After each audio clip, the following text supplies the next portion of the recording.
Vanakkam sir. Hi అండి. వీడేంటి face ఇలా పెట్టాడు? అది ఏం లేదు సార్, హీరో నుంచి విలన్ కి మారినాడు కదా, మూంజ్ అప్పుడు మారినది అది వీడే. కథ ఏమి తెలియకుండా డైరెక్ట్ గా షూట్ ఏంటి? దానికి చిన్న రీజన్ ఉంది సార్.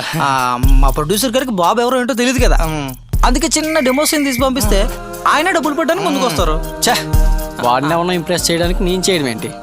అవసరమైతే నేనే ప్రొడ్యూస్ చేస్తా. అయినా నా దగ్గర లేని డబ్బా, నేను చూడండి డబ్బా. అది కాదు, అది ఇల్లే సార్. కటింగ్ షాప్ ఉందని చెప్పి మన జుట్టు మనమే కటింగ్ చేసుకుంటాం. ఎవరు ఉన్నారన్నారు కదా, ఎవరు పని వాళ్ళు చేసుకుంటేనే మంచిది.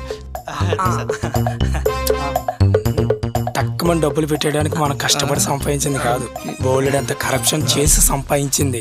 ఇప్పటికిప్పుడు సినిమాలో ప్రొడ్యూసర్లో ఉన్నాం అనుకో, మనకే బోల్డ్ అంత రిస్క్. ఆలోచించుకో. ఓకే, ఇప్పుడు సీన్ ఏంటి?